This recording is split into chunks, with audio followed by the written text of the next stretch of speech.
Ikaw na isang sabungero. Nakatitiyak ka ba na lahat ng nakakasalamuha mo sa isang sabungan ay pawang mga normal na tao?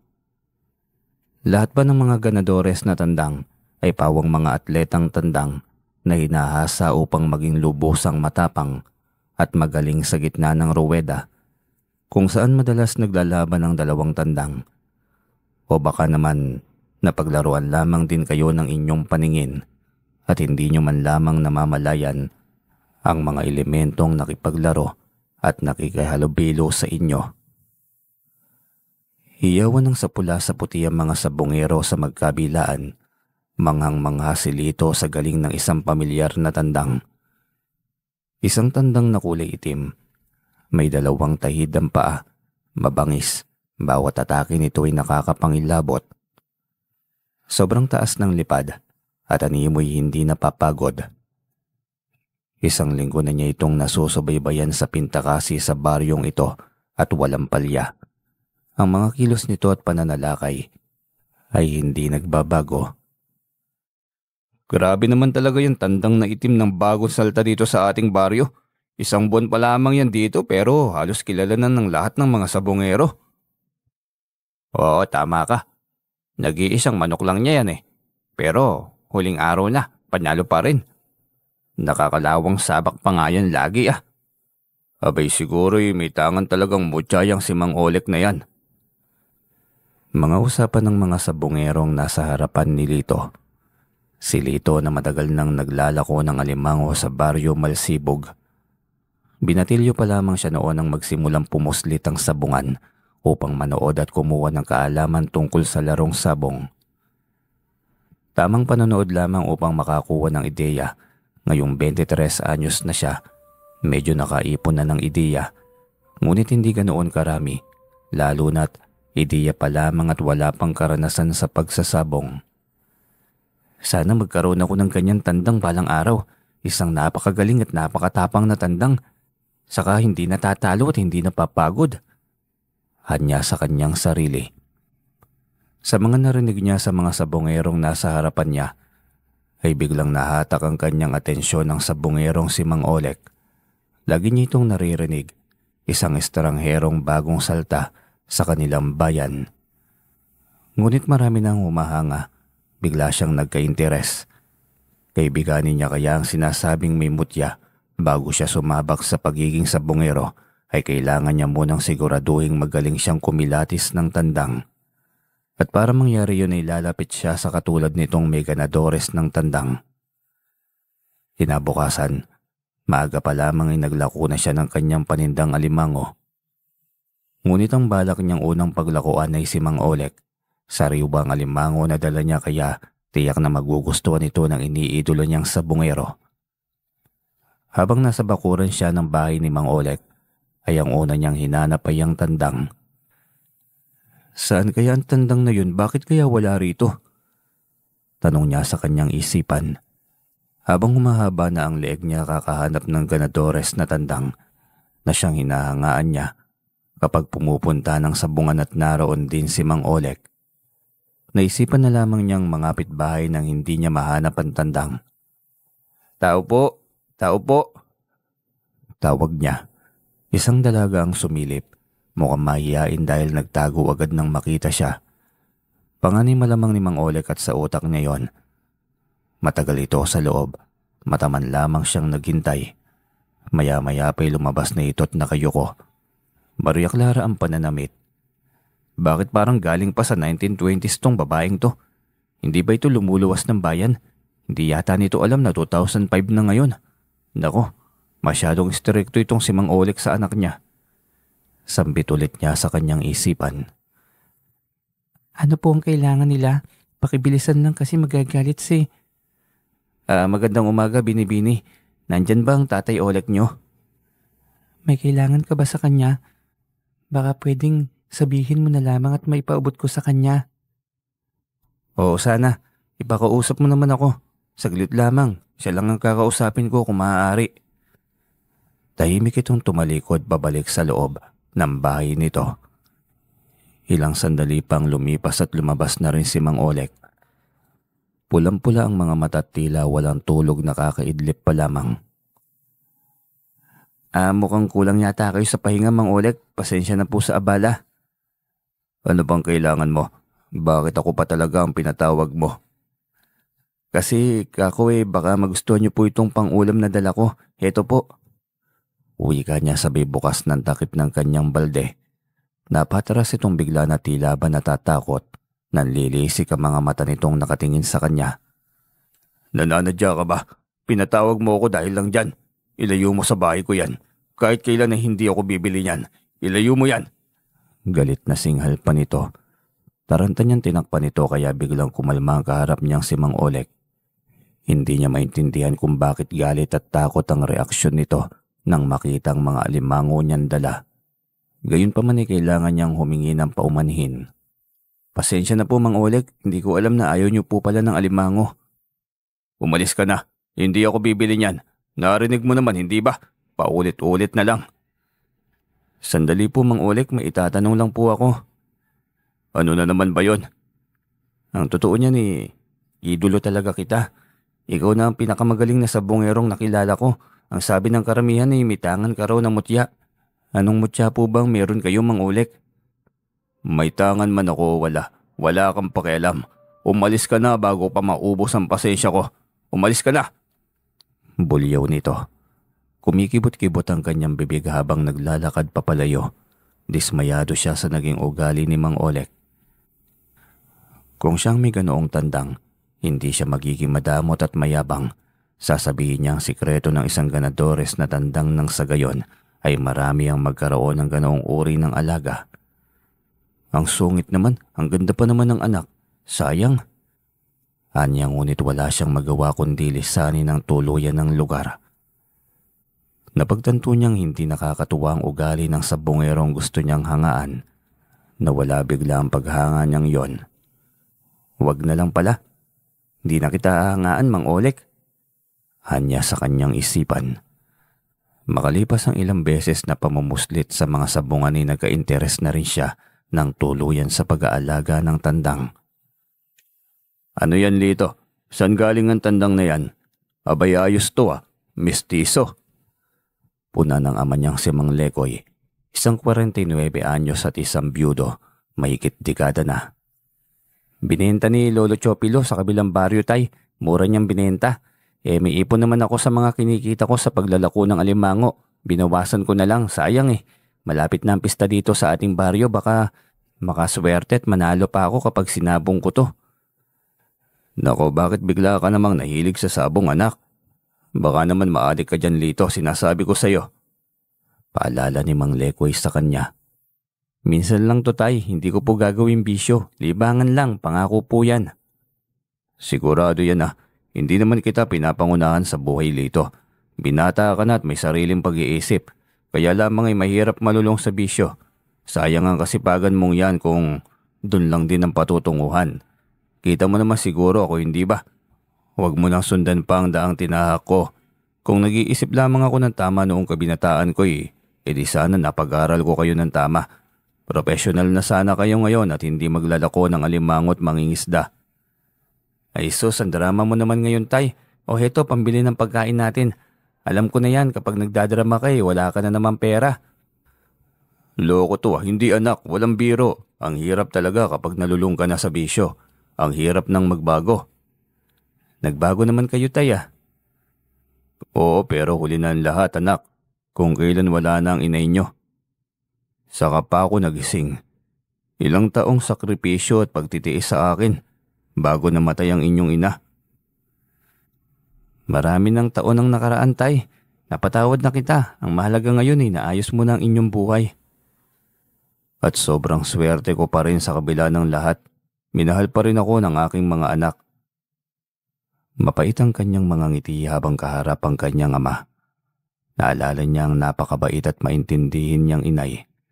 Bago ito namatay 10 taon siya noon ay bilin nito na laging intindihin ng ama dahil darating ang araw na magbabago ito. At ang kamatayan ng ina na biglaan ang siyang naging daan. Masakit ngunit kailangan niyang magpatuloy sa buhay. Habang nilalaro ang kanyang tandang ay dumating naman ang kanyang tiyo Eman. Tuwang-tuwa ito nang makita ang tandang niya. Sa'yo yan, Toy. Opo, Tiyo, binili ko kanina. Ang ganda ng katawan, pwede na yatang pansabong. Matapang ba? Hindi ko po alam. Ihanap po natin ang kalaban, Tiyo. Subukan natin ang galing kung pwede na nga ba itong panabong. Halika, doon tayo sa bahay ni Mang Tikyo. Marami siyang manok panabong, susubukin natin yung tandang mo. Doon sana kay Mang Olek yung magaling na sabongero. Nako, talaga naman. Hindi matalo-talo yung tandang nun eh. Nako, nasaksihan mo rin pala yung tandang ng sabongerong yon. Hindi matalo-talo eh. Nag-iisa lamang ang tandang na yon pero walang kapaguran sa araw-araw na laban. Saka yung si Mang Olek, napaka-misteryoso. Para bang may tinatago. Masungit ka mo. Naku, galing ako sa bahay nun. Magtatanong lang naman sana ako ng kaunting ideya. Abay, kung manlisik yung mga mata parang halimaw. Pinabentahan ko lang naman ng alimango. Kung pagtabo yan parang hindi tao. Ikaw talaga, Toy, huwag mo nang uulitin yon. Hindi natin alam, bagong salta lang yan Mamaya kriminal yan. Talagang pinuntahan mo pang liblib na bahay ng sabongerong yon para lamang sa ganyang bagay. Hindi na nga ako babalik dun, Tiyo. Ang pangit ng ugali nun Sayang lang, ang ganda pa sana ng anak niya. Ay, huwag mo nang pangarapin. Baka sa susunod na balik mo dun pugot na ang leeg mo sa sabongerong yon. Nako, delikado. Natigil ang kanilang usapan nang nasa harapan na sila ng bahay ni Mang Tikyo. Tamang-tama't saktong nasa bakuran ito at iniinsayo ang mga alaga. Pinainom ng bitamina at mga gamot na itinurok sa katawan nito upang mas lalong lumakas pa ang kanyang alagang tandang. Yun, nakita ko rin kung anong bagay ang nagpapalakas ng iyong tandang panabong, Mang Tikyo. Oy, Eman, Lito, bakit napadalaw kayo? Ano yung hawak niyong tandang, binebenta ba yan? Hindi po, Mang Tikyo. Kabibili lamang din ni Lito ng kanyang tandang kaya narito kami upang subukin sana sa tandang ninyo. Kung gaano katapang ito at nang maisali na rin sa sabong. Ay, shush, yan lang pala Mamili kayo kung saan dyan sa 10 tandang ko. Yang si Ogis, ang puting tandang ko, ganadores yan. Subukin nyo ang galing niyan. Ang astig ng mga tandang nyo, Mang Tikyo. Ano yung itinuturok nyo sa katawan ng tandang nyo? Droga po ba? Anong droga? Yung ginagamit ng tao? Nakung bata ka, mamamatay yata ang tandang na yan dun droga din yan pero parang bitamina yan ng mga tandang. Para maging maliksi at lumakas pang tandang. Para maging magana palagi sa labanan. Yan pala ang sikreto ng mga tandang nyo, Mang Tikyo. Ay oo, Eman, sa totoo lamang nagtataka talaga ako sa bagong saltang sabongero do sa kabilang baryo. Sa tagal ko na kasing naging sabongero sa bayang ito, ngayon lang may nakatalo ng tandang ko. 2 tandang ko na magkasunod na nilaban, nabihag ng Olek na yon. Mga ganadores yung tandang kong yon Yung tandang niya'y parang hindi normal O diba, talagang naging biglang tanyag yung Mang Olek na yan sa ating baryo. Yung manok niya isa lamang araw-araw nilalaban. Walang ganon. Ang tandang kahit mga alaga yan tulad din yan ng tao. Sumasakit ang katawan, napapagod. Kaya lamang yung sa kanya'y ewan, hindi ko maintindihan. Yung mga tandang ko na pagkatatapang bigla na lamang natatakot sa tandang niya. Kahit kaninong tandang hindi inuurungan yung mga alaga ko Hala, napansin ko din yan Napansin ko nga yan. Ang mga kumakalaban sa tandang ni Mang Olek, wari natatakot sa tandang niya. Malalaman ko rin kung ano ang sikreto ng taong yan. Malalaman ko rin ang lahat. Humanda siya sa akin. Lalabas din ang pagiging mandaraya ng taong yan. Tulalang sambit ni Mang Tikyo. Habang nag-iinsayo ang kanilang mga tandang, ay walang ibang naging usapan kundi si Mang Olek lamang at ang alaga nitong tandang. Bagay na nais nilang tuklasin bilang isa itong banta sa kanilang bayan. Makalipas lamang ang 1 buwan, hindi pa man sila tapos solusyonan ng misteryo sa buhay ni Mang Olek, ay panibagong estranghero na naman ang dumating sa kanilang lugar. Si Gaston, isang binatang edad 25. Medyo kaidaran lamang ito ni Lito at Eman. Pista noon sa kanilang baryo at unang araw ng sabong, sabik na sabik ang magtiyo. Bit-bit ang kanilang alagang tandang. Kinakabahan si Lito habang papalapit sa sabungan. Unang araw ay susubukan niyang ilaban ang kanyang tandang. Hindi kaya sayang ang pera natin dito? Saka itong alaga ko baka hindi na natin may uwi pa. Ano ba naman yan kung ano-anong nasa isip mo, Lito? Huwag kang negatibo. Paano ka mananalo kung sa daan pa lamang nararamdaman na ng tandang mo na wala kang tiwala sa kanya? Abay kahit hayop lamang ito'y hindi mo sigurado. Mali mo may pakiramdam din talaga to.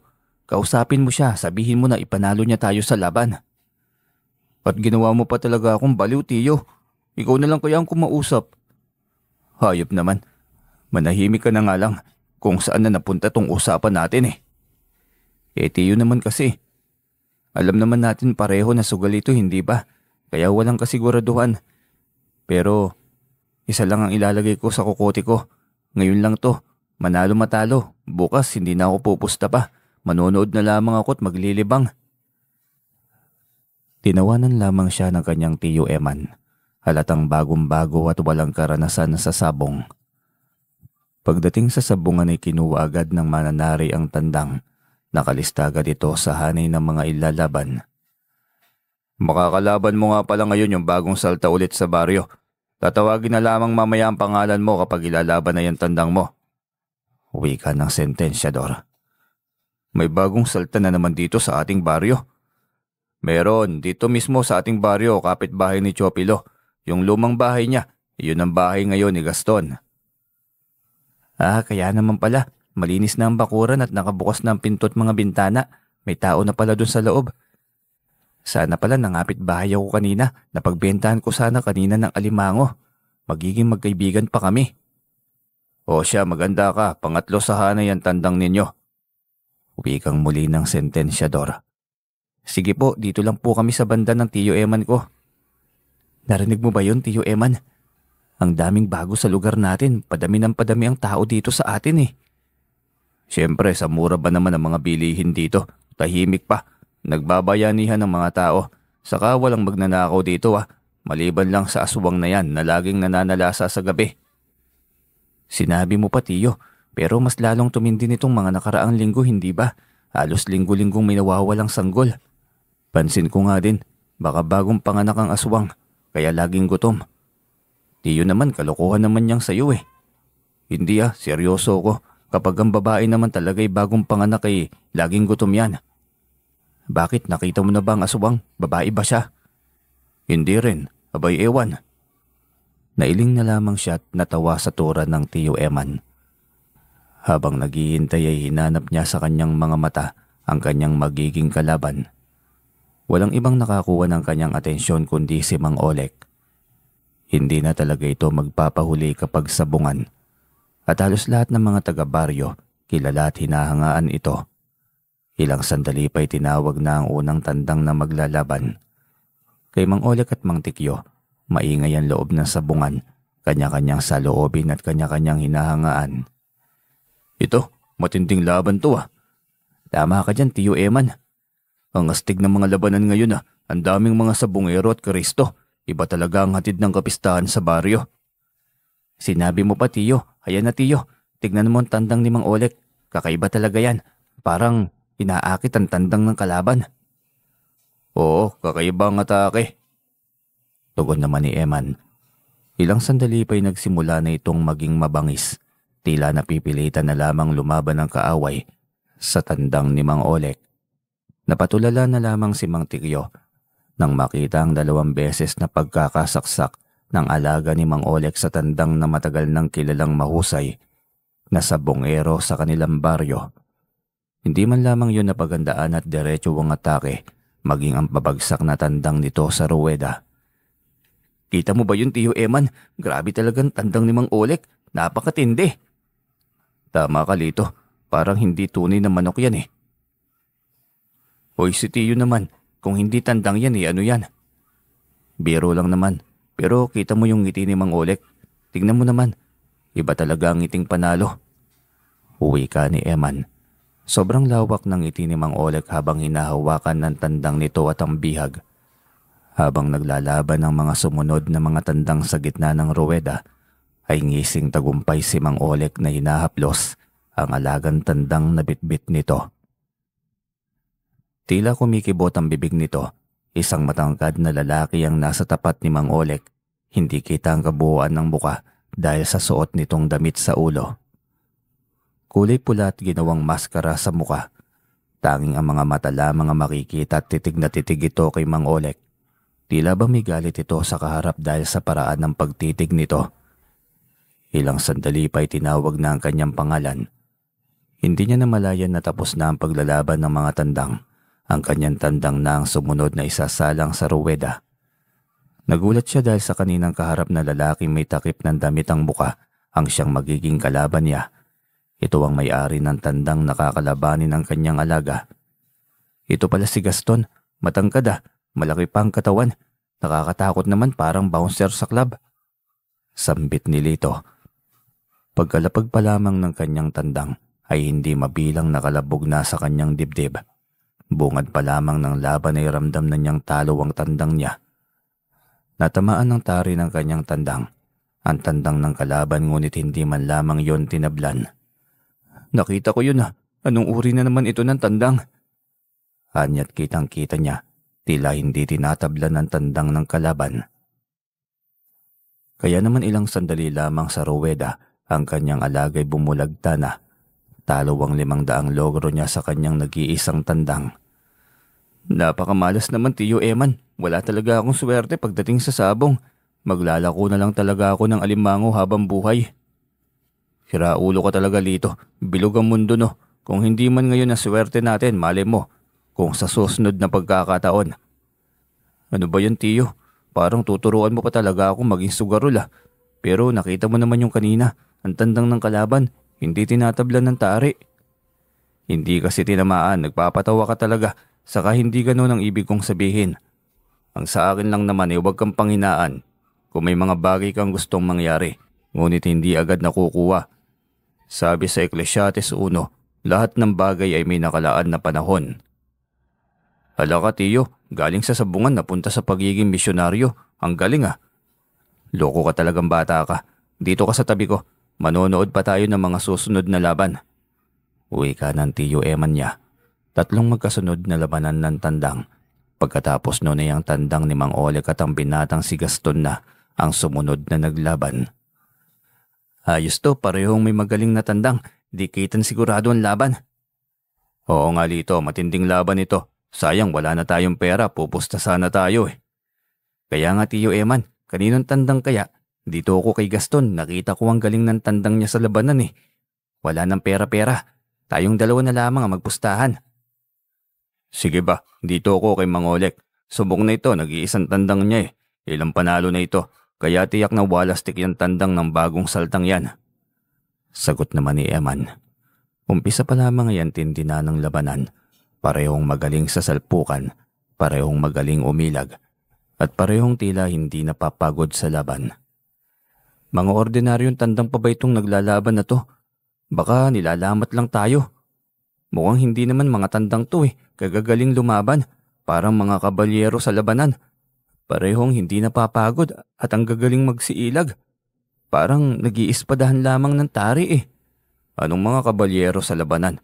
Kakapanood mo lamang yan ang Helen and Troy Pero oo, nag-iispadahan sila ng tari. Kakaibang laban talaga. Yung mga bituka ko yung kumakalam Paano ba yan? Sinabi mo pa. Baka bukas pa matatapos ang espadahan ng mga yan Matulog na muna tayo. Tawanan na lamang silang pareho sa sinabi ni Eman. Ngunit pareho ang reaksyon ng biglang matamaan ng tari ng tandang ni Gaston, ang alaga ni Mang Olek. Ayun na, talo ka na, Tiyo Eman.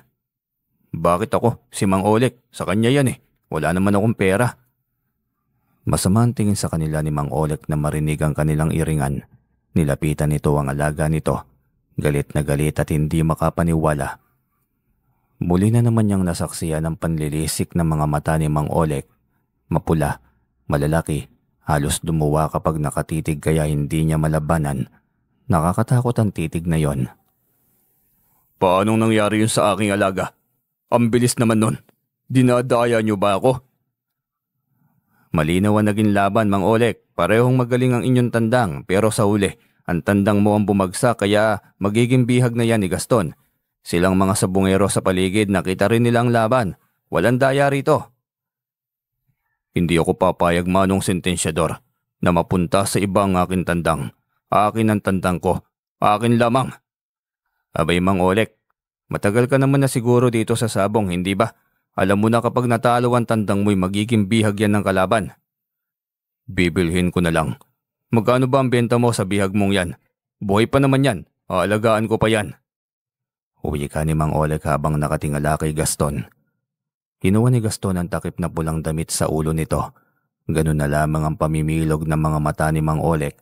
Tila ba kilala na nito si Gaston. Iyang tandang mo'y bihag ko na at ikinalulungkot ko na hindi ko ibebenta yan dahil gagawin ko yung pulutan mamayang gabi. Uwi ka ni Gaston. Ngunit halatang iniirita lamang ito ni Gaston. Biglang nataranta si Mang Olek nang sabihin niya yon. Malawak ang ngiti ng binata. Tila ba sinasadyang tuksuin o asarin ng kaharap na sabungero. Ibang klase ka rin Mang Olek. Hindi ko alam kung anong uri ng utak ang binuo at pinasok dyan sa ulo mo. O ngayon, sigurado namang may pagsisisi dyan sa sarili ninyo. Matinding pagtataka nasa isipan niya maging ng kanyang tiyo Eman. Nasa tabi sila ng mga ito kaya para silang mga usyoserong chismoso na palipat-lipat ang mga mata sa dalawa. Biglang lumingon sa kanya si Gaston kaya pumormal ang mga kilos nito. Nagkunwaring hindi nakialam o nakichismis man lamang. Hoy ikaw! Kunwari ay hindi niya narinig kahit na alam niyang sa kanya nakatingin. Ay alam ko pang kanina ka pa nakikiusyoso. Kunin mo yung panalo ko. Sa'yo na yon. Hindi ko kailangan yon. Ay, teka, ako ba yun? Sabay kalabit niya sa balikat nito. Tumawa to sabay iling. Oo, ikaw. Nakatingin sa atin ng liyamador kaya alam ko naririnig niya ako. Kunin mo doon ang pera. 1,000 lahat yon. Sa'yo na, hindi ko kailangan yon. Naku, salamat Gaston na. Malaking halaga yon. Abay, mayaman ka pala. Aniya ngunit hindi na ito lumingon pa. Agad niyang kinuha ang panalo nito kasama ang kanyang tiyo Eman. Abot tenga ang kanilang mga ngiti habang pauwi ng kanilang tahanan. Buti na lang nabawi pa natin ang natalong pera. Paanong nabawi, tiyo Eman? Eto, tig-500 tayo sa pera ni Gaston. E di bumalik lamang yung pinusta nating pera kanina. Wala na nga lang yung tandang. Ay oo, buti ka mo, galante yung taong yun. Biro mo sa atin ibinigay ang panalo. Buti na lamang tayo ang maswerteng nasa malapit. E di sa atin napunta ang biyaya. Minsan lang tayo naging chismoso, nagkapera pa tayo, hindi ba? Iba rin. Oo nga pala. Hindi ba't wala siyang kasama sa kanyang bahay? Abay pagkalaking pulutan ng taong yun mamaya, sugurin kaya natin sa kanila. Hindi ba nakakahiya? Binigay na nga sa atin ng pera oh. Bakit naman? Totropahin naman natin yun eh. Mukha namang mabait. Galante yun kaya ayos maging kaibigan ng ganun.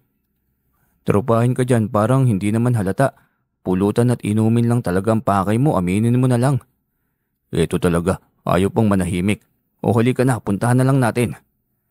Tawanan silang muli habang patungo sa lumang bahay ni Mang Chopilo. Pagdating doon ay madilim na't isang nagliliwanag na lampara ang bumungad sa kanila. Tahimik, walang kausok-usok, walang amoy ng ginisang bawang para sa pulutang tandang. Hindi pa yata nakapagluto, paano yan? Nakakahiya naman. E di tayo ang magboluntaryo, halika na. Wika ni Tiyo Eman. Agad itong nangapit bahay ngunit nasa bungad na ng pinto, namataan nila ang binata. May ginagamot na babae, isang babaeng pamilyar ang itsura. Pilit niyang inaalala kung saan niya nga ba ito nakita. Anong ginagawa niyo dito? Umalis na kayo at padilim na. Delikado. Galit na wika ni Gaston. Kako, wala kang kasama rito eh. Pwede mo kaming maging tropa. Kasabay sa inuman, kwentuhan, ganon. Kami na magluluto ng bihag mong tandang. Ayos ba yun? Masarap akong magluto. Sinabi ko bang kakatayin ko yung bihag kong tandang? Saka binigyan ko ba kayo ng permiso na pumunta rito? Pasensya na Gaston, natutuwa lang kami sa kabaitan mo eh. Saka hindi pa kami nakapagpasalamat sa pera kanina. Malaking bagay rin yung 1,000, pero binigay mo lang sa amin. Wala yun kaya umalis na kayo. Hindi pa man sila nakakahakbang palayo nang biglang may bumagsak sa bubong ng bahay. Sa bigat ng bagay na yun ay halos masira ang lumang bubong ni Mang Chopilo. Sa gulat at takot nila imbis na lumayo, ay pumasok na sila sa bahay. "Isarado niyo ang pinto! Bilisan niyo!" Utos nito sabay sarado ng bintana. Galit si Gaston sa kanila dahil sa walang permiso nilang pagsugod. Gayunpaman ay hindi sila nito matiis. Agad nila itong sinunod. "Teka, ano yun? Aswang ba yun?" Tanong nila ito nang marinig ang mabangis na huni ng tila bakikik din pero kakaiba. "Gagi, aswang nga yan. Bakit ang agang manalakay? Saka parang may galit." Biglang napatitig siya sa babaeng nakahiga. May sugat ito sa magkabilang balikat. Parang may tama ng saksak. "Namumukan ko siya. Sandali. Magkakilala ba kayo ni Mang Olek? Bakit nasa iyo ang kanyang anak?" Tanong niya sa binata nang maging pamilyar ang mukha ng dalaga. Nagkatinginan ang babae at si Gaston habang mabangis pa rin ang nilalang na nasa bubungan. "Hindi siya anak ni Mang Olek. Hindi mangyayari yon." "Hindi. Bakit nakatira sa bahay niya? Hindi ako nagkakamali. Siya yun. Nakausap ko pa nga siya eh." Si Omita ay isang diwata ng talon. Si Mang Olek ay isa ring hari ng mga aswang ng talon na nagkukunwaring tao. Nagkunwari si Mang Olek na isang albularyo, ang unang katawan ng matanda na naging biktima niya matapos sipsipin ang dugo nito. Ang siyang ginaya niyang muka. Bigla yang nawala ng tugisin ko sa aming baryo. Yun pala'y dito ang punteriya niya. Teka lang, hindi ko maintindihan. Magulo eh. Gaston, bakit nandito siya? Bakit nasa iyo si Omita? Unang ipinagtataka ko talaga yan eh. Sapagkat si Omita ay ginagamitan ni Mang Olek ng itim na mahika. Binura ang kanyang isipan. Ginagawa siyang tandang kapag may sabong upang mailaban sa mga kawawa at walang kalaban-labang mga tandang. Ang mga bihag ni Mang Olek ang siyang nagiging pagkain ng aswang sa araw-araw na yon. Ang ilang hibla ng gintong buhok ni Omita ay nasa akin. Iyon na nagpabalik ng kanyang alaala. Iyon ang itinali ko sa kanyang leeg kaya malino na niyang naaalala ngayon ang lahat. Ang gulo naman, bakit niya nagawa sa pobreng diwata na gamitan ng itim na mahika? Dahil kalaban nila ang angkan ni Omita, ang talon na may ibinaong isang kaban na ginto. Pilit nilang inaangkin yon, yang hari ng mga aswang sa malaking talon. Habang patuloy ang pagkukwento ni Gaston, ay mas lalo lamang nagiging mabangis ang aswang sa ibabaw ng bubungan. "Paano ba to? Naiipit pala tayo sa labanan ng mga aswang." Reklamo naman ni Eman. "Anong labanan ng mga aswang? Mukha ba akong aswang?" "Bakit hindi ka ba aswang?" "Albularyo ako, Eman. Antingero rin. Si Omitay gabay ko na biglang ninakaw sa akin ni Mang Olek. Nalaman ko lamang din itong huli. Nagtanong-tanong ako sa mga elementong nakapaligid sa talong yon nang hindi na nagparamdam sa akin si Omita." "Kung ganun, alam mo nang si Omita ang tandang." "Mismo. Nakausap ko siya nang hindi naiintindihan ng iba. At ang inilaban kong mutya sa kanya upang mabihag ko siya at maibalik sa akin ay ang mutya ng gabi. Hindi rin basta masugatan ng tandang ng kalaban ng tandang na may mutya ng gabi. Kaya yun na nagpatalo kay Omita at sa wakas ay nabihag ko na rin siya. Kaya naibalik na siya sa akin." "Ay ewan, nakakapangilabot ka naman. Maging ikaw ay isang nakakatakot na albularyo din eh. Siguradong isa kang babaylan." "Tama ka. Kaya kong gumawa ng kasamaan depende sa kumakalaban sa aking misyon." Galit pang wika ni Gaston. Napayuko ito sa silong nang marinig na tila ba nasa silong na ang nilalang. "Nasira niya na ang kapangyarihang hinarang ko. Kaya maganda kayo. Maaari niya tayong sugurin kapag nakakuha siya ng pagkakataon." Wika pa ng binata. Sinilip niya ang mukha ng nilalang. Sobrang pangit ng mukha nito. Parang syokoy. Parang palikpik mula ulo hanggang buntot. May manipis na pakpak. Masyadong masangsang ang amoy. Hindi niya kita ang kabuuan nito, kaya hindi niya gaanong may paliwanag ang itsura. Ganito ang amoy sa sabungan, ang madalas na nirereklamo ng mga sabungero. Tiyak akong dahil yun kay Mang Olek. "Oo, tama ka, Lito. Dahil yan sa nababad sa tubig na galis niya, kaya sobrang sangsang." Wika pa ni Gaston. Sa katatanong nila hindi nila namalaya na ang mahahabang itim na dila nitong biglang tumusok sa balikat ni Eman. Napahiyaw ang binata sa sobrang sakit. Hinihila pa ito ng aswang ng talon, papalapit. Sumadsad sa sahig na kawayan si Eman. Mabilis itong hinila ni Gaston. Napahiyaw ito sa sakit na makawala sa matalim na dila ng aswang. Para yung espada sa sobrang talim. "Hayop na aswang, mapapas lang din kita kahit gaano ko man kadulas." Sigaw ni Gaston. Bigla itong nagwala sa ilalim ng silong. Paikot-ikot muli sa buong bahay. Naghihintay ng pagkakataong umatake. "Pasensya na Gaston, imbis na tumulong sa'yo'y naging pabigat pa ako." "Hindi mo kasalanan, Umita. Saka hindi naman ibig sabihin na gabay kita'y ikaw ang laging poprotekta sa akin. Dapat din kitang protektahan. Kung nalaman ko lang na maaga, hindi sana umabot sa puntong ito na gawin kang alipin ang hari ng aswang na yon at gawing isang panabong panlaban sa mga normal na tandang. Pinaglaruan ka ng hayop na yon." "Grabe pala Gaston, para ako nasa isang panaginip. Malinaw ko nakakasama ang isang diwata tapos ang antingero na siyang pinaggagabayan ng isang diwata, ang astig. Hindi ito nalalayo sa pelikulang Ang Panday." "Tama ng biro na yan, Lito. Maganda ka't baka ikaw naman ang atakihin ng aswang na yan. Mapanganib ang sugat ng dila niya." "Teka, mapanganib? Mamatay na ba ako nito? O di kaya mahawahan ng pagiging aswang ng haring yon?" Nag-aalalang tanong ni Eman. "Pero magtiis ka at hindi ka patutulugin ang sugat na yan." "Pandamay hayop na aswang na yan. Kapag nahuli kita, lilitsunin kita at papakain sa taong bayan." Sambit pa ni Lito.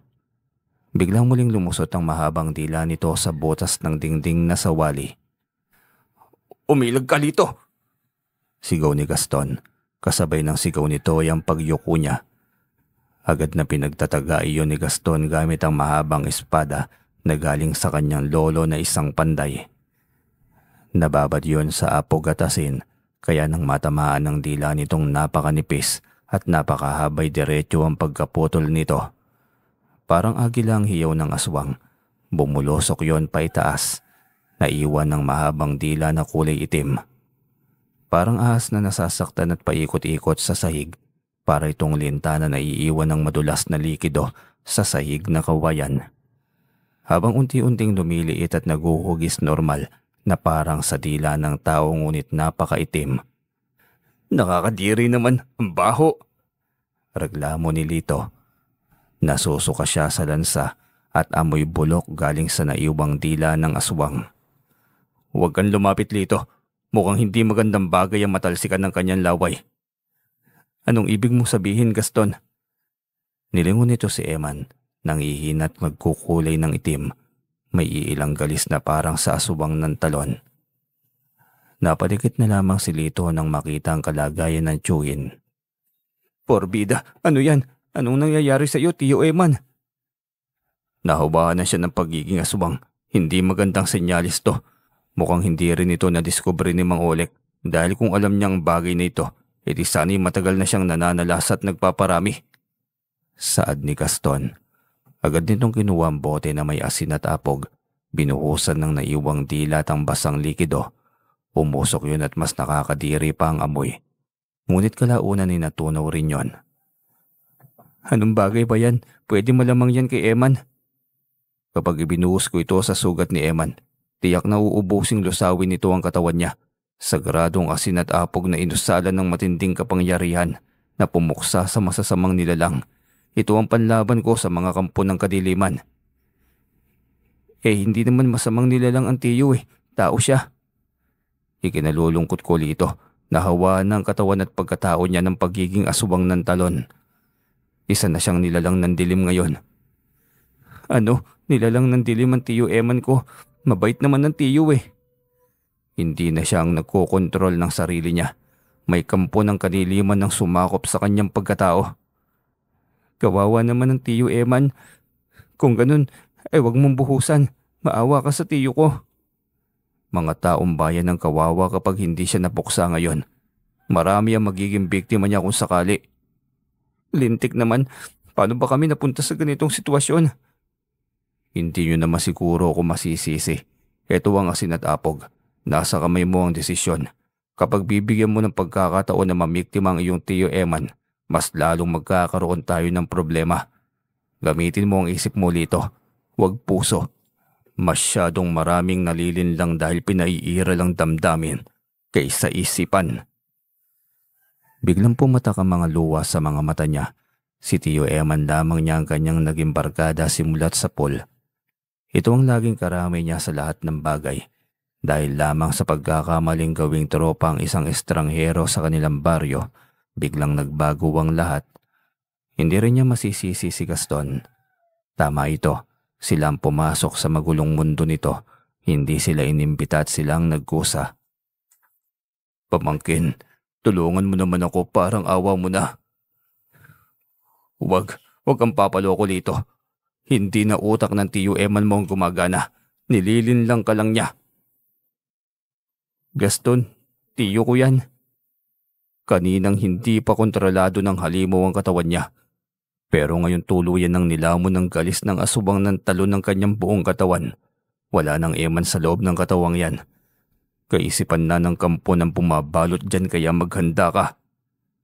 Saktong pagkauwi ka nito'y biglang lumabas ang mahabang dila nito, parang lubid sa haba. Siya dapat ang nais puluputan at hilahin ngunit mabilis na nasangga ng balikat ni Gaston na may suot na makapal na jacket na kulay itim. Gawa yun sa balat ng buwaya. Puputulin sana yun ni Gaston gamit muli ang espada, subalit mabilis na kinalas at itinagong muli ang dila. Hindi nila napagandaan ang pagtalon nito sa bintana. Nang labasin nila ito'y wala na, tuluyan na itong naglaho. Nasaan na yun? Yari na, marami na namang inosente ang madadamay dahil sa ating kapabayaan. Kasalanan ko yata ang bagal kong kumilos. Pasensya na, Gaston, kung sana kaya ko nang lumaban. Ano ka ba, Umita? Magpahinga ka lang dyan, matatapos din ito. Paano ko ba ikukwento sa kanilang nangyari kay Tiyo Eman? Wala kang ikukwento, mas mainam na sabihin mong nawawala at wala kang ideya. Huwag mo nang ikakalat ang ganitong pangyayari. Tinatakot natin ang mga tao. Di mas marami pang magiging biktima dahil sa hindi sila handa. Hindi may pinta ang mukha niya nang sinabi yon kay Gaston. Kung may babalik lamang niya ang lahat mas minabuti na lamang sana nilang umuwi. Hindi sana nauwi sa bangungot ang lahat. Nagpaalam siyang umuwi at mabigat ang loob, katawan. Aalis na ako, hahanapin ko sila. Sa tingin mo ba'y may laban ka kapag nakasalubong mo mga yon? Hindi lang isang asubang ng talon ng nagkakatawang tao. 2. At patuloy ang pananalasa nila ngayong gabi. Ang mabuti pa'y matulog ka na rito. Bukas ka na uuwi. Paano na bukas? Matutulog ang halimaw sa kalooban ni Eman. Magkukunwari siyang mabait na nilalang sa araw. Uuwi siya sa pamilya ngunit iyon ang pagandaan mo. Oras na mahawahan ng laway niya ang buong pamilya, mas kakalat ang aswang. Mas dadami ang masasamang nilalang na paikot-ikot sa kadiliman ng gabi upang mamiktima ng maraming inosenteng buhay. Hindi natin sila tutugisin ngayon. Bukas na, 3:00 ng madaling araw tayo maghahanap. Nasa ganun ay kasama natin si Umita. Bukas magaling na siya. Naipahinga na niya ang kanyang katawan. Isa pa'y may kakayahan si Umita na maramdaman kung nasaan ang presensya ng mga asubang ng talon. Kaya hindi tayo mahihirapan sa paghahanap. Isa pa'y pahina na ang lakas na mayroon sila sa ganyang oras dahil pa umaga na. At sa ganun ay mas madali natin silang magagapi. Ganun po ba? Depende sa inyo, Gaston. Wika ni Lito. Wala siyang magawa kundi ang sundin ito. Si Gaston ang mas nakakaalam kaya kailangan niya itong pakinggan. Para na rin sa kanyang kaligtasan, magulo ang mundo, masyadong maraming pagsubok, ngunit masarap pa rin na namnamin ang buhay bilang isang tao. Iisa lamang ito kaya kailangan niyang ingatan.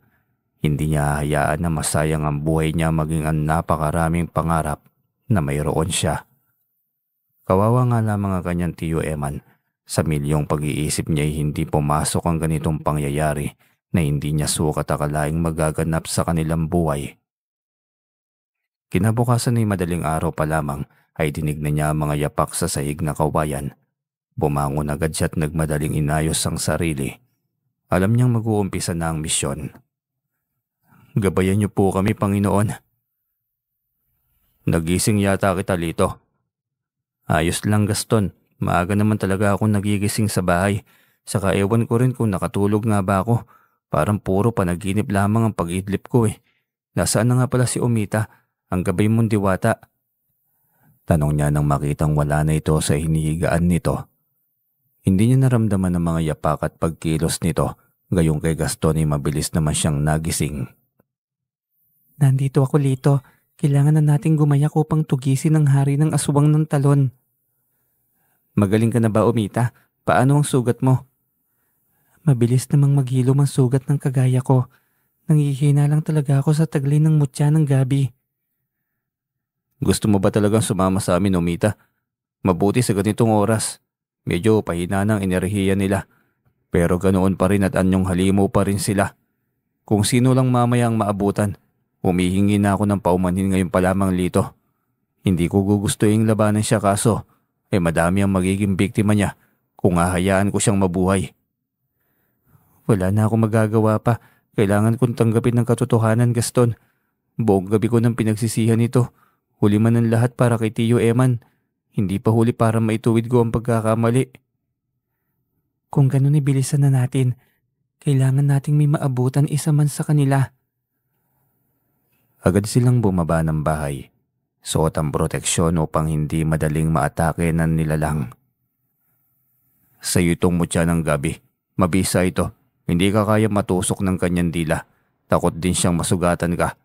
Tiyak na mangangati ang dila niya dahilan ng pamamaga. Iwasan mong mapasukan ng laway ang iyong mga mata, bibig at tainga.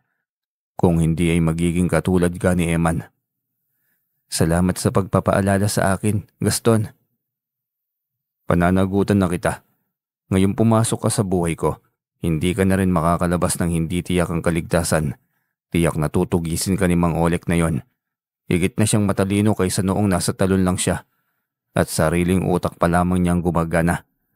Ngayong nasa kanya na ang utak ni Mang Olek, katawan at lahat, hindi niya hahayaang lalaganap sa baryong ito ang kanyang lihim. Dapat na nga yata siyang mamatay. Masyado na siyang perwisyo. Ang dami na niyang dinayang mga tao. Hindi lang tandang ang biktima niya. Ngayon ay napagtanto ko ng ang mga nawawalang bata at sanggol ay siya rin ang may pakana. Tiyak ako doon. Walang iba. Kaya si Eman man o si Mang Olek ang makaharap natin mamaya. Lakasan mo ang loob mo. Susubukan ko, Gaston. Bahala na. Gawin mo. Huwag mong subukan. Humugot siya ng maraming hangin sa dibdib. Wala siyang magawa kundi ang sumunod sa kagustuhan nitong gawin. Habang naglalakad ay biglang itinaas ni Umita ang kanyang kamay. Bakit? Anong meron, Umita? Alam ko na kung nasaan si Mang Olek. Doon tayo. Dalhin mo kami ron. Ipikit niyo ang inyong mga mata. Utos ng diwata. Ipinikit nila ng sabay ang kanilang mga mata. Pagmulat nila nasa isang lugar na sila. Isang nilalang ang nakatuwad. Naglulumikot ang matulis nitong buntot na kulay itim. Maging ang mga palikpik sa likod ay sumasabay sa galaw nito. Walang tainga, diretso butas na para bang palaka. Ngunit kumukulubot yun at tila ba pinapakiramdaman ng paligid. Tila may naaamoy itong iba kaya binitiwan nito ang biktima nitong sanggol. Umikot ito diretso sa kanilang kinaroroonan. Nang mapagtanto nitong silang naroon ay bumukang napakalaking bibig nito na parang sa palaka. Bigla silang inatake ng mahaba at matulis na dilang kulay itim. Lumantad ang mga ngipin nitong matutulis na parang sa buwaya. Parang iyak ng agila ang huni nito kapag umaatake. Nakakatakot ngunit nilakasan niya ang kanyang loob. Lahat sila'y nailaga ng ataking yon ng nilalang. Itinaas nito ang kanyang kamay. May manipis na bakpak na parang balat ng paniki. Nakadikit sa kilikili papuntang daliri. Mga daliri at kamay na parang sa palaka. Ngunit ang mga kuko nito ay kulay itim at matutulis din na sobrang haba. Lumipad ito malapit sa kanila. Ganito pala ang aktwal na itsura ng aswang talon. Parang syokoy na parang ewan. Mas pangit pa sa syokoy at mas mabaho rin. Tama, Lito. At mag-ingat ka dahil masyadong mapanganib ang nilalang na yan. Ilagan mo hanggat kaya mo, Lito. Oo't mangangati siya kapag inatake ka niya sa mga mata at kung saan parte na may butas. Pero ang laway niya kakalat sa katawan mo. Alalahanin mong iyon ang maglalayo sa'yo, sa amin at sa mga kaanak mo, kaya mag-iingat ka. Oo, Omita. Ayan na ang buntot niya. Ilag! Sigaw ni Lito. Mabilis ang bawat galaw ng lahat. Nilipad ito ni Omita. Sinubukang putulin gamit ang espada nito. Ngunit mabilis ding iyong naitiklop ni Mang Olek. Nanlilisik ang mga mata. Humagikgik at naganda ng muling umatake. Sige lang, tanda. Ilagan mo lang ng ilagan. Matatapatan din kita't mauhuli ko rin yung puso mo. Galit na sigaw ni Gaston. Sa pagkakataong yun ay panay ang hikab ni Lito. Kagigising lamang niya, subalit gusto na niyang matulog muli. Tinalaban ka ng itim na mahika ni Mang Olek. Haplusin ko ang mga mata mo nang sa gayon mawala ang antok mo na ipinakul niya sa'yo. Pagkatapos nitong haplusin ng mga mata niya, agad ding nawala ang kanyang antok. Hanip na aswang to. Antindi. Oo, kaya sa dibdib kanya pumukos. Huwag mo siyang titikan sa mga mata. Kaya kanyang kontrolin sa 1 segundo lamang. Umilag ka, Lito. Yung buntot niya. Inaatake ka. Sigaw ni Omita kaya mabilis siyang dumapa. Sinalubong ni Omita ang matalim at mahaba nitong buntot. Nakakulay ng dila nito. Gamit ang matalim na espada. Napahiyaw ng sobrang tinis ang matanda. Isang pagkakataon na kinuha ni Gaston. Agad nitong nilundagan ang dibdib ni Mang Olek. Itinarak ang mahabang espada na ibinabad sa asin at apog. Mas lalong lumakas sa matinis na huni nito. Mabuti na lamang at malayo sa kabayasnan. Kung nagkataon ay iyon ang magiging panggising ng mga taga-baryo Malsibog. Papalit-palit ang imahe nito kay Mang Olek tapos magiging halimaw. Unti-unting umuusok hanggang sa maging abo. Bago nagliwanag ay tuluyan nilang nagapi ang hari ng mga asubang ng talon. Ang galing yung dalawa, napaka-astig. Para talaga akong nanonood ng pelikula eh. Sobrang astig ng labanan. Ihanda mo na kamo ang inyong panyo. Para saan naman ang panyo? Si Eman, hindi ba't sanggan dikit kayo ng tiyuhin mong yon? Tiyak akong hindi matatapos ang araw at makikita natin siya. Biglang nalungkot ang kanyang ekspresyon. Naalala ang mga masasayang araw nila simula kabataan hanggang sa magbinata. Kung paano sila magkagusto sa iisang babae at kung paano magpakumbaba ang kanyang tiyo Eman. Wala na siyang magiging kabangayan ngayon. Baka pwedeng ipagpaliban na muna natin ang kay tiyo Eman. Ano? Hindi pwede. Delikado ang pamilya mo. Kapag mahawahan silang lahat, pasensyahan tayo Lito. Lahat sila'y tutugisin ko. Grabe naman yan, pati ang lolo sa sino ko, mag-uulyanin na yun eh. Kapag hinayaan mong mahawaan siya, wala na akong magagawa. Binalaan naman kita, hindi ba? Huwag mong pairalin ang puso mo, Lito. Ang puso ay talagang marupok, kaya utak ang gamitin mo. Mag-isip ka, Lito. Wala siyang magawa kundi ang puntahan ng bahay ng lolo sa sino niya. Saktong kagigising lamang ng kanyang lolo at nagsasalin pa ng ginawang kape mula sa termos. Nyako, pasok kayo apo. Ano't napaaga ang sugod mo? Sino ba yung kasama mo? Parang isang action star sa TV. Oo nga pala, ang tiyo Eman mo ba na sa inyo nakitulog? Napalingon siya sa kasamang si Omita at Gaston. Hindi niya alam kung paano ito sasagutin dahil tiyak na masasaktan ito kapag ikinuwento niya ang totoo. Matanda ng lolo sa sino niya.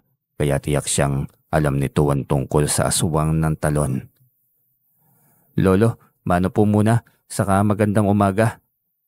Ay hindi talaga nagbabago tong apo kong ito eh. Ay kaawaan ka ng Diyos. Pumasok nga muna kayo. Salamat Lolo. Hali kayo Gaston, Omita. Pasok kayo sa munting bahay ni Lolo. Mano rin po Lolo. Abay mabait na tao, kaawaan ka ng Diyos. Antingero ka ano? Yang medalyon mo pa lamang ay kilala ko yan. Opo, Lo. Albularyo na rin. Iyon ang misyon ko sa mundong ito. Abay mabuti naman, hindi lahat pinagpala ng ganyang karunungan. Sinubukan ko yan noong kabataan ako'y abay kamuntik pa akong mabaliw. Hindi ko kinaya, masakit sa ulo. Sabi naman kasi ng lolo ko noon kahit may dugo akong albularyo, kung hindi para sa akin ay hindi talaga. Mababaliw na lamang ako hindi ko pa rin yan napagana. Tama kayo lolo, hindi talaga ito pwedeng ipilit sa mga taong hindi niya linya ang pagiging albularyo. Sinabi mo pa, o siya, saan na si Omita? Mahiyain yata yun, tawagin mo apo. Natahimik si Gaston nang tanongin yon ng matanda. Mabilis naman niyang itinuro si Omita sa tabi ni Gaston. Ayan lolo hinahanap niyo pa si Omita. Malabo na ba talagang mata niyo? Saan dyan? Niloloko mo naman ako apo Malinaw ko nakikita si Gaston pero yung Omita. Walang Omita apo, ano ka ba? Hinahanap mo talaga si Omita lolo? Oo, sabi mo may kasama kayong Omita Tinawag mo yun kanina. Nagpapatawa ka ba lolo? Nasa harapan mo nga lang katabi ni Gaston. Alin ba, pinagloloko mo talaga ako apo Po, hindi lolo nasa harapan mo siya Giit niya sabay tingin kay Gaston at kay Omita. Napangiti na lamang ang mga ito habang nakatingin sa kanya. Pasensya na Gaston, mahilig talagang magbiro itong apo kong ito. Hindi ka na talaga nagbago apo. Mapagbiro ka pa rin hanggang ngayon. Lolo, hindi nga hindi to kalokohan. Totoo si Omita. Omita, sabihin mo, hindi ako nagbibiro, di ba? Pagsalita ka naman dyan, kanina ka patahimik Lito, walang kakayahan si Lolo Sosino na makita ako. Kaya kahit anong pilit mo, hindi talaga niya ako makikita. Ha? Hindi ka talaga nakikita ng lolo? Pambihira naman, para pala akong baliw nito Malayo sa kanyang dugong albularyo, kaya wala siyang kakayahan kahit maramdaman man lamang ang presensya ko. Pero hayaan mo, ako ang gagawa ng paraan mamaya para makita niya ako. Nasa akin naman ang susi. Ganyan naman pala, hindi mo naman sinabi sa akin kanina pa. Pili lang pala kaming nakakakita sa'yo. Iniisip tuloy ni lolo na nagloloko ko. Ayos ka lang ba apo? Mukhang nakakabahala na yung kinikilos mo hayaan mo na lo. Kalimutan mo na yon. Ay sus, sabi ko niya O siya, umupo na kayo. Ipagtitimpla ko kayo ng kape. 3 tasa lolo Kulang sa akin ang isa Wika niya ngunit ang totoo ay para kay Omita ang 1 tasa. Hindi ka ba malalasing sa kape niya na po? Hindi lolo Sosino, nasanay na ako. Anya sabay kamot ng kanyang ulo. Biglang bumukas ang pinto at bumungad roon si Eman. Tay, magandang umaga. Sambit nitong lalapit sana kay lolo Sosino, ngunit mabilis din niya yung hinarang. Dumipa pa siya sa harapan ng lolo Sosino niya. Ops, teka, diyan ka lang. Ano ba naman yan Lito, para ka namang batang paslet?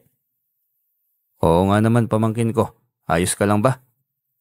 Malawak ang ngiti nitong nakipagtitigan sa kanya, ngunit napataras siya sa lolo Sosino niya nang makita ang halimaw na anyo nito sa balintataw nito mismo. Ayos ka lang ba pamangkin? Hindi. Halimaw ka, lumayas ka rito. Ayos ka lang ba apo? Hindi magandang biro yan. Tiyo Eman mo yan bakit mo pinapalayas? Bakit mo tinatawag na halimaw? Lolo, hindi na siya ang anak mo. Isang halimaw na ang nagmamay-ari ng kanyang katawan. Huwag kang lumapit sa kanya kung ayaw mong mahawahan kanya, lolo. Abay teka, bitiwan mo nga ako, Lito. Anong mahawahan bang sinasabi mo? Kahapon lang kayo mag-asama bakit ngayon biglang ganyan ka na sa kanya? Apo naman, may problema ka ba? Kung nag-away kayo ng tiyo mo, pag-usapan nyo. Nakakahiya naman sa harapan ng mga bisita nyo, Doon na lumapit si Gaston. Hawak ang espada na nakasukbit sa gilid gaya na pataras bigla si Eman. Mawalang galang na po lolo pero totoo ang sinasabi ng inyong apo. Hindi na yan ang karaniwang apo nyo. Nilamon na ng halimaw ang pagkatao niya. Naguguluhan ako sa inyo Ano bang mayroon? Anong meron kay Eman at parang ayaw na ayaw nyo sa kanya? Lito apo, magkasama kayo ng tiyo Eman mo. Palagi, kaya kilala mo siya. Kilalang kilala mo ang tiyo Eman mo. Doon na siya umiyak. Hindi niya alam kung paano sasabihin sa kanyang lolo ang lahat ng nangyari na nagpabago sa pagkatao ng tiyo Eman niya. Lolo, hinawahan si tiyo Eman ng hari ng mga aswang talon.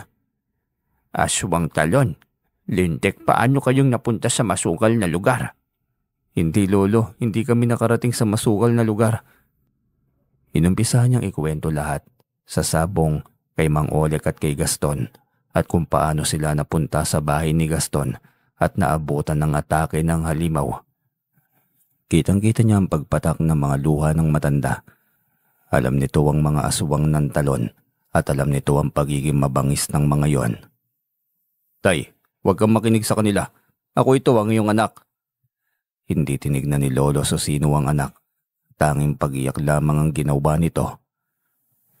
"Gisingin mo naman ang diwa mo bilang mortal, Eman. Maawa ka kay Lolo Susino. Huwag mo na siyang linlangin pa, parang awa mo na."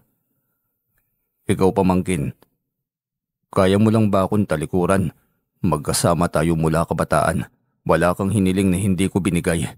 Kahit babaeng minahal ko'y pinaubaya ko rin sa'yo." Bigla na lamang siyang nilamon ng pusong mamunya. Nawala ang tuon niya sa kanyang utak. "Hindi, Lito. Huwag mong alalahanin ang mga nakaraan ninyo. Parte na iyon ng mga alaala." Sambit ni Gaston. Naguluhan na siya sa kanyang damdamin. Tinignan niya ang kanyang lolo at umiiyak pa rin ito. "Kayang-kaya mo pala talaga akong ipagkanulo, Tay." "Anak, patawarin mo ko pero hindi ko nahahayaan na mangyari ang minsan nang nangyari sa baryong ito." Muli na naman itong humalakhak. Sa pagkakataong yon ay bigla na lamang itong naging halimaw. Tumambad muli sa harapan ni Lolo Susino ang nilalang na nanala sa 7 taong gulang pa lamang ito noon. Ang isang nilalang nakamuntik ng pumaslang dito. Ngunit dahil sa isang babae na hindi na nito maalala pa ang muka, ay nailigtas ito sa kamay ng halimaw. "Lito, takpan mo si Lolo Susino!" Mabilis na utos ni Gaston. Nang makita ang pagsalakay ni Eman, tinusok nito ang kanyang likod, ngunit dahil sa bertud ng gabi na naging proteksyon niya ay hindi tumalab sa kanyang balat ang matulis na buntot ng halimaw. "Ako nang bahala dito sa kaliwa. Ikaw ang bahala dyan sa kanan, Gaston." Utos naman ni Omita. Siya'y protektado ni Lolo Susino habang nasa gitna ng 2 estranghero na may kanya-kanyang katangian at kapangyarihan. "Sige, Omita, maging alisto kayo." Halos masira ang bahay ni Lolo Susino sa bawat pag-atake ng halimaw. Nagmamadali na rin itong magapi ni Gaston. Naging mas mabangis ito. Sunod-sunod na rin ang pag-atake ng dila at buntot ni Eman. Unang natsyempohan ni Gaston ang mahaba nitong dila. Hindi naging handa ang nilalang sa maliksing galaw ni Gaston. Huling-huli nito ang mahabang dila ng halimaw. Sa sobrang sakit at sa sobrang pamimilipit ay hindi rin ito napagandaan ng atake ni Omita. Pinutol ng diwata ang buntot ng nilalang. Mas lalong tumindi ang paghiyaw nito. Namimilipit at napahiga na sa sahig. Dahil sa pamimilit nito'y wala na itong pokus sa sarili. Hindi na binigyan pa ng pagkakataon ni Gaston ng binata. Tinarak na nito ang mahabang espada sa dibdib ni Eman. "Tiyo, Eman!" Sigaw ni Lito. Biglang nagpabago-bago ang anyo ng nilalang hanggang sa umusok ng kulay itim. Mabaho at nakakasulasok. Kaya mahabang pagtakip sa kanilang bibig at ilong hanggang sa tuluyan ng lumisan ng itim na usok. Naiwan ang katawan ni Eman. Wala ng buhay. Maingat na lumapit doon si Lolo Susino. Malungkot na pinagmamasdan ng kawawa at inosenteng anak. Agad din itong nilapitan ni Lito. "Patawarin mo ko, Tiyo Eman. Hindi ko sinasadya." Sambit niya. Napalingon siya kay Lolo Susino nang bigla itong magsalita. "Naulit na naman ang nangyari 8 dekada nang nakararaan sa mismong baryong ito. Dito, sa baryo Malsibog." 87 taon na si Lolo Susino at 7 taon ito nang mangyari yon. "Naabutan mo pa palang pangyayaring yon, Lolo Susino?" Biglang tanong ni Omita na nooy bigla na lamang lumitaw sa harapan ni Lolo Susino. Nagulat ang matanda sa naging presensya nito. Sino ka?" "Lolo Susino, ako si Omita, ang diwata na sinasabi kanina ni Lito." "Totoo ka pala. Bakit hindi ka nagpakita kanina?" Ngumiti lamang si Omita sa tanong ng matanda. "Sige na, Lolo, sagutin mo na ang tanong ko. Naabutan mo pala ang pangyayaring yon 8 dekada nang nakakaraan. Ay oo, 7 taong gulang ako nung manalasa ang aswang ng talon. Buong angkan yon, marami sila, maraming buhay ang nawala. Dahil lamang iyon sa mga naghuhukay ng ginto, mga treasure hunter kung tawagin. Ano naman ang tungkol sa mga treasure hunter, Lolo? Sila ang mga unang nambulabog sa tahanan ng mga aswang noong sinubukan nilang hukayin ng maalamat na kaban ng ginto noong panahon ni Solomon. Biglang sabat naman ni Gaston. Haring Solomon sa Biblia, nayari na, daang-daang taon na yun eh. Paano ba naman nila nalaman na nasa talong yun ang kaban ng ginto? Kwentong bayan, mabilis na nagpasalin-salin sa bibig ng mga tao. Walang media sa panahon na yun na po, ngunit may tenga ang lupa. At may pakpak ang balita, kaya lahat ng magiging kwentong bayan, mabilis na lumalaganap sa mga kanayunan. Kwentong bayan ba tungkol sa mga ginto ni Solomon? Hindi ko rin alam, malamang. Anong alam mo sa kwento ni Lolo? Tanong niya kay Gaston matapos nitong sumabat. Marami itong alam na kwento noon ng Baryo Malsibog. Si Umita, siya rin ang diwatang nakipaglaban sa mga asubang ng talon na yon. At itong espada, ito ang ginamit na pamuksa ng lolo kong albularyo noon. Ang lolo ko ang naging unang ginabayan ni Umita. Naipasa lang naman sa akin ng lolo. Ang astig, ito yung sinasabi nila sa English na history repeat itself. Mukha nga kaso sa ibang pagkakataon at sa ibang sitwasyon. Malamang ibang sitwasyon talaga. Ano't kay talino ng Mang Oleg na yun, gawin ba naman tandang ang isang diwata? Ganon sila kamakapangyarihan. Oo nga naman, pero bakit dito lagi sa Sitio Malsibog ang punderya ng aswang ng talon? Ang dalagang si Leticia, siyang habol noon ng aswang ng talon, pero tiyak akong wala nang angka ni Leticia dito. Inutos ko sa kanya na lisanin nila ng kanyang angka ng lugar na ito. Siya na lang ay huling pananalaki na nila ito. Hindi ako sigurado, Lolo. Patuloy rin ang kanilang angkan. Palipat-lipat din sila ng tahanan. Kaya hindi ako sigurado kung hindi na sila magiging perwisyo sa mga tao. Sa susunod pang mga henerasyon. Noong 7 taon ako, isang diwata rin ang nagligtas sa akin. Hindi ko lang maalala ang itsura. Sobrang bata ko pa kasi noon eh. Inilipad ka ba ng diwata, Lolo, dahil sa mabilis na pananalakay ng buntot ng aswang ng talon? Paano mo nalaman yon? Kahit sila ni Lito hindi alam ang tungkol sa kwentong yon eh. Ayokong alalahanin ng bangungot na yon sa buhay ko. Kamuntik ako mapaslang ng aswang ng talon kung hindi mabilis ang kilos ng diwata. Sabi na Lolo, maniniwala ka ba na ako yung diwatang yon? Ang sumagip sa'yo nang mapaslang ko ang aswang ng talon. Hala ka, pagkatanda mo na pala, diwatang Umita. Oo naman, libu-libong taon na akong nananahan sa mundong ito. Marami na akong ginawang kabutihan at kinatutuwa ko yun sa aking mismong sarili. Astig naman, sana ganun rin kaming mga tao. Saka kami rin natutuwa na sa isang kagaya mo na tumutulong sa aming mga tao. Salamat, Lito. Tao tayo, apo, sila immortal. Kaya hindi sila mamamatay. Tama si Lolo, sobrang ikli lamang ng buhay nating mga tao dito sa mundong ito. Kaya lagi kong paalala sa inyo, apo, ingatan ang buhay, gamitin sa makabuluhang bagay, dahil maraming pagkakamali na maaaring hindi na maulit, gaya ng pangyayaring ito. Masakit sa akin ito. Anak ko si Eman at bunsong anak, kaso'y wala na akong magawa pa. Kahit masakit, tatanggapin ko. Ganon talaga. May mga pangyayaring hindi natin inaasahan. Huwag mo ring sisihin ang iyong sarili, apo. Salamat at naiintindihan mo ang sitwasyon, Lolo. Ganon talaga, hindi natin inaasahan ito. Walang may gusto nang mangyari ito. Naging malagim ang araw na yon sa kanilang buhay. Ang masaklap, ang hirap ipaliwanag sa mga taong kasalamuhan nila kung paano namatay si Eman. Tiyak na maraming hindi maniniwala sa kanila, kaya ang nangyaring minsan ang nangyari sa buhay ni Lolo Susino at sa kanilang buhay ay mananatili na lamang na lihim na kwento ng kanilang angkan. Patuloy sa paglalako ng alimango, hanggang sa makasalumuhan niya si Amar, ang kanyang naging kasama sa buhay. Sa lahat ng bagay, sa hirap at ginhawa, ay ito ang kanyang naging karamay. Sir Joseph, maraming pangyayari sa mundo na maaaring magbigay aral, maraming pagsisisi, na lahat ay laging nasa huli na. Ngunit tayong mga nagkakasala, ang mahalagay marunong tayong bumangon at ang pagkakamaling dati nating tinahak, kailangang iwasan at huwag nang uulitin pa. Hanggang dito na lamang po ang kwento, Sir Joseph. Maraming salamat po sa inyo.